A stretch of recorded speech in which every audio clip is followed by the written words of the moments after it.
आप सभी दोस्तों को मैं विपिन तनहा प्रणाम करता हूं।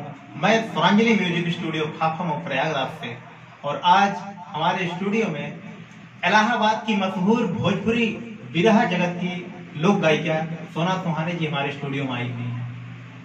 और आप बिग गंगा चैनल पे पार्टिसिपेट कर चुकी हैं। भोजपुरी के माने जाने बिरहा गायक विजय लाल यादव जी के साथ और न जाने कितने ऐसे हस्तियों के साथ कार्यक्रम कर चुकी हैं। तो मैडम जी, हमारे स्टूडियो में आके आपको आज कैसा लगा? बहुत अच्छा लगा यहाँ पे आके हमको, और सभी दर्शकों मेरा प्रणाम, तहे दिल से स्वागत है, अभिनंदन है। आप लोग कैसे आए? और आज हमें यहाँ पर आके खुशी हुई कि आज सभी यहाँ पर जितने लोग हैं सभी भाई लोगों को मेरा बहुत बहुत धन्यवाद। हमको बहुत अच्छा लगा यहाँ पर आके। बहुत धन्यवाद। आपका नाम हमने बहुत सुना है, तो हम चाहते हैं कि आज हमारे दर्शकों को 2 लाइन आप कुछ गुनगुना के सुनाइए। हम गाए? बिल्कुल बिल्कुल। कौन सा गाना गाए? जो आप अच्छा गाती हैं, कोई भी गाना तो हर एक गाना आप अच्छा गाती हो, जो अच्छा लगे वो आप गाइए। हम एक गाना गा रहे हैं, हम बहुत गुनगुनाते हैं, अच्छा लगता है, जो कि हम भी गंगा चैनल पे भी ये गाना गाए हैं और अच्छा भी सम्मान मिला है सभी दर्शकों से, और लोग पसंद भी करते हैं। ये पब्लिक का प्यार है कि आज हम इस मुकाम तक पहुँचे हैं। सभी का मेरा बहुत बहुत धन्यवाद, प्रणाम, विनती है कि आप लोग ऐसा ही प्यार दुलार बनाए रखें। छोटा से आप लोग सुनाते हैं।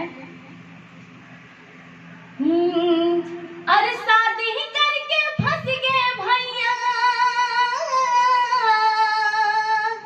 शादी करके फंस गए भैया, फंसी भंवर में गाड़ी अनाड़ी अनाड़ी, हम कहाँ मिली रे गोरिया अनाड़ी, हम कहाँ मिली रे गोरिया। शादी करके फंस गए भैया, फंसी भंवर में गाड़ी अनाड़ी अनाड़ी अनाड़ी, हम कहाँ मिली रे गोरिया। क्या बात। नमस्कार। ये किसके तरफ इशारा था? आप गाने का हम समझ नहीं पाए। कोई और 2 लाइन सुनाइए। और एक भोजपुरी सुना रहे हैं। बिल्कुल। मन के पंछी उड़े आसमनवा, मन के पंछी उड़े आसमनवा, की बोले जिया पिया पिया हो, छेड़ जब पागल पवनवा, की बोले जिया पिया पिया हो। धाकिया कवारी पिया चुमली है गाल हो, देह सिहराइल सोखब सारम से लाल हो। धाकिया कवारी पिया चुमली है गाल हो, देह सिहराइल हो खब सारम से लाल हो।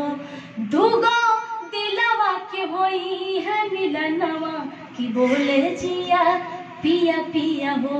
मन के पंछी उड़े आसमनवा, की बोले जिया पिया पिया हो। बहुत बहुत धन्यवाद। तो ऐसे ही आप लोग आशीर्वाद बनाए रखिएगा। आप आई, हमको बहुत अच्छा लगा। हम विनती करें कि बार बार हमारे स्टूडियो में आप आइएगा। और सभी दर्शकों से एक बार फिर पुनः प्रणाम करते हैं, नमस्कार करते हैं कि आप ऐसे ही हम कलाकारों के ऊपर अपना प्यार आशीर्वाद बनाए रखिए, और ध्यान रखिए हमारे चैनल को सब्सक्राइब जरूर कर दीजिएगा और लाइक कमेंट जरूर करिएगा। बिल्कुल। थैंक यू, नमस्कार, प्रणाम, धन्यवाद।